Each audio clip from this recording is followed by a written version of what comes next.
दोस्तों आज का हमारा टॉपिक है कि क्या जो ईवी गाड़ी हैं अभी इस समय पे इंडिया में क्या आपके लिए लेनी वर्थ है। मतलब अभी पेट्रोल के दाम इतने ज़्यादा हो चुके हैं और सीएनजी गाड़ी में भी कहीं ना कहीं कुछ ड्रॉबैक्स होते हैं, जैसे कि आपकी जो आपका बूट स्पेस है वो उसमें कॉम्प्रोमाइज़ होता है, फिर लंबी लंबी लाइनें होती हैं सीएनजी गाड़ी में। तो सीएनजी गाड़ी के साथ भी कुछ दिक्कतें हैं और साथ में पेट्रोल इतना महंगा हो चुका है। तो थर्ड ऑप्शन हमारे पास बचता है दोस्तों ईवी का। बट क्या आज के टाइम में आप ईवी ले सकते हो? क्या हमें अभी ईवी लेनी चाहिए? क्या ये टाइम अभी ईवी का है या हमें कुछ साल और रुकना चाहिए?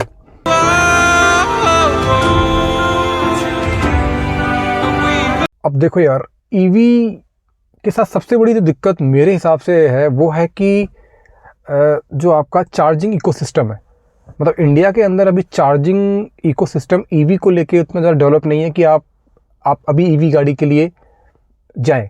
मतलब ईवी गाड़ी आप ले सकते हो, लेकिन अगर आपकी वो गाड़ी सेकंड कार है, मतलब आपके पास एक प्राइमरी कार है वो डीजल या पेट्रोल है, तो आप लॉन्ग टूर पे उसको यूज़ कर सकते हो। विद इन द सिटी आपको गाड़ी चाहिए तो आप ईवी के लिए जा सकते हो, लेकिन आपको घर में एक ही गाड़ी रखनी है दोस्तों, तो फिर मेरे हिसाब से ईवी के लिए जो चार्जिंग इकोसिस्टम अभी डेवलप नहीं है इंडिया के अंदर। आप अगर देखिए कि आप अगर अपनी सिटी से बाहर निकलते हैं तो हर जगह पे आपको चार्जिंग पॉइंट नहीं मिलेंगे, कुछ ही जगह पे आपको चार्जिंग पॉइंट मिलते हैं। इतना ज़्यादा इंफ्रास्ट्रक्चर भी डेवलप नहीं हुआ है इंडिया में। और दूसरा सबसे बड़ा चैलेंज है जो टाइम है, जो आपको बैटरी को चार्ज करने में, जो लिथियम बैटरी आती है इन ईवी गाड़ीज़ में, इनको जो चार्ज करने में टाइम लगता है दोस्तों, वो आप लगाइए 10 घंटे से लेकर और 1 घंटे के बीच में, 10 से घंटे से लेकर और 1 घंटे के बीच में वेरी करता है, depending on the size of your battery और आपका किस तरह का आप चार्ज यूज़ कर रहे हो, है ना।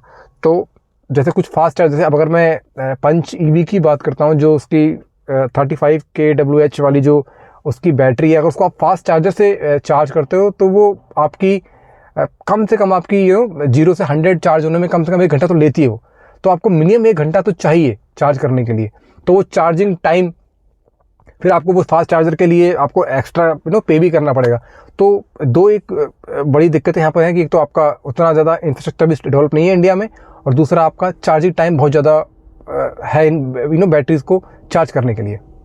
अब अगर मैं बात करूँ दूसरी दिक्कत की, तो इसमें आप देखो कि जो अपफ्रंट कॉस्ट होती है इन ईवी गाड़ीज़ की, मतलब आप शुरू में जो पे करते हो गाड़ी खरीदने के लिए पैसे, वो बहुत ज़्यादा होती है आपकी पेट्रोल गाड़ी के कंपेरिजन में। अगर मैं पंच ईवी के बेस मॉडल की बात करता हूँ, जो कि स्मार्ट 3.3 के नाम से आती है, वो आपको एक्स शोरूम कॉस्ट करती है 10 लाख के आसपास, जिसमें वो 25 kWh की बैटरी वो लोग अवेलेबल कराते हैं। और जो टाटा क्लेम करता है उस बैटरी के साथ रेंज वो 315 किलोमीटर की, लेकिन दोस्तों अगर मैं रियल टाइम में बताऊँ तो वो 190 या 200 किलोमीटर से ज़्यादा की रेंज आपको नहीं दे पाती है रियल टाइम में। वहीं अगर मैं पेट्रोल पे जाता हूँ तो पेट्रोल का जो बेस मॉडल जो प्योर आता है कहीं ना कहीं टाटा पंच का प्योर, वो आपको 6.19 एक्स शोरूम पड़ता है। तो आप देख रहे हैं डिफरेंस, 4 लाख का अपफ्रंट डिफरेंस आ रहा है। अब मुझे नहीं पता कि लॉन्ग टर्म में आप 4 लाख का पेट्रोल कितने सालों में फूकोगे गाड़ी में, है ना। तो ये एक चीज़ और है कि अपफ्रंट बहुत ज़्यादा महंगी पड़ती है ईवी गाड़ी आपके लिए अभी, एटलीस्ट कम से कम। दूसरा एक और मेजर कंसर्न है इन ईवी गाड़ीज़ के साथ कि जो इनकी बैटरी होती है, उस बैटरी की जो लाइफ होती है, अगर मैं आपको मोटा मोटा बताऊँ तो इन बैटरीज़ की जो लाइफ होती है वो 7 से 8 साल से ज़्यादा दोस्तों नहीं होती है। मतलब 7 से 8 साल के बाद आपकी बैटरी पूरी ख़त्म हो जाती है। अब ऐसा नहीं है कि 7 या 8 साल के बाद बिल्कुल बैटरी एकदम ख़त्म होती है, नहीं दोस्तों, धीरे धीरे साल भर साल, 1 साल 2 साल 3 साल, मतलब साल दर साल धीरे धीरे बैटरी की लाइफ कम होती चली जाती है और रेंज भी कम होती चली जाती है। आज अगर आपने नई गाड़ी ली है, ईवी टाटा पंच ली है, अगर वो आपको आज रियल टाइम 200 किलोमीटर की रेंज दे रही है, तो ज़रूरी नहीं है कि अगले साल या उससे अगले साल वो सेम रेंज देगी। जैसे आप एग्जाम्पल से हम देखते हैं अपने फ़ोन की बैटरी, हम नया फ़ोन लेते हैं तो नए फ़ोन की बैटरी का बैकअप दोस्तों ज़्यादा होता है, 2 दिन भी चल जाती है, लेकिन धीरे धीरे जैसे टाइम निकलता है तो उसकी बैटरी का बैकअप जो है कम होना शुरू हो जाता है ना। ये आप सब नई चीज़ फील की होगी। तो सिमिलरली चीज़ वहाँ पर भी सेम फॉर्मूला अप्लाई होता है। तो over the period of time उसकी रेंज कम हो चली जाती है और 7 से 8 साल के बाद वो कंप्लीटली एग्जॉस्टेड हो जाती है बैटरी। तो उस समय पे फिर आपको बैटरी चेंज करानी पड़ती है।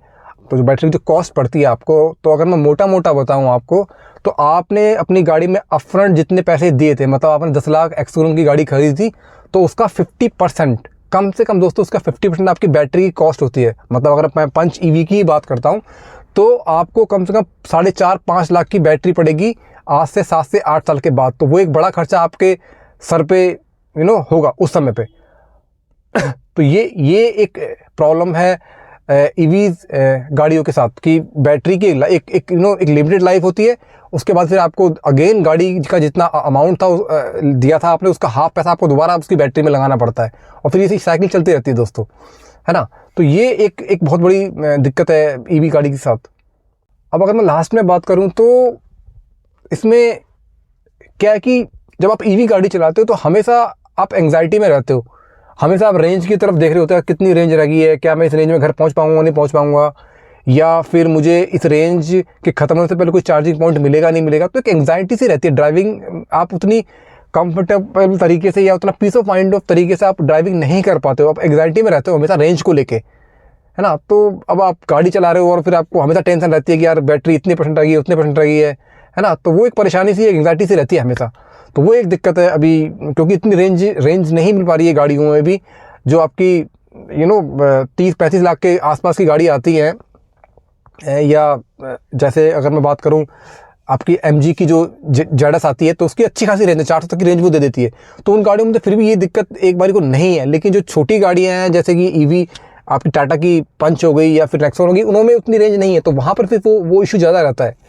तो यही है दोस्तों कि मेरे हिसाब से तो अभी तो ईवी इतनी, मेरे ख्याल से अभी ईवी इतनी सेंस नहीं बनती है, बट हाँ फ्यूचर में तो सबको पता है कि आने वाला टाइम ईवी का ही है।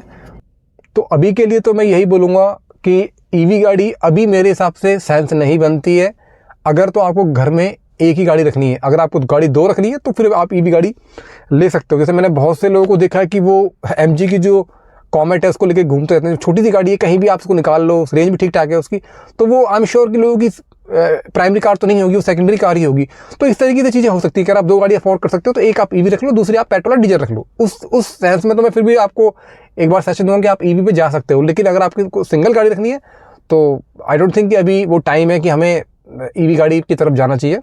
आपका बजट तो आप हाइब्रिड की तरफ जा सकते हो, कि ग्रैंड विटारा या हाइड्रा आती है टोयोटा की, तो वो उन ऑप्शन की तरफ आप फिर भी जा सकते हो। बट 100% ईवी गाड़ी की तरफ अभी जाना वो सेंस नहीं बनता मेरे हिसाब से दोस्तों। सो यही थी आज की वीडियो, होप आपको पसंद आई होगी।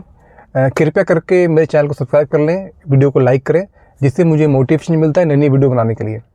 Thank you very much. Lights went down when you feel lost in your shadow.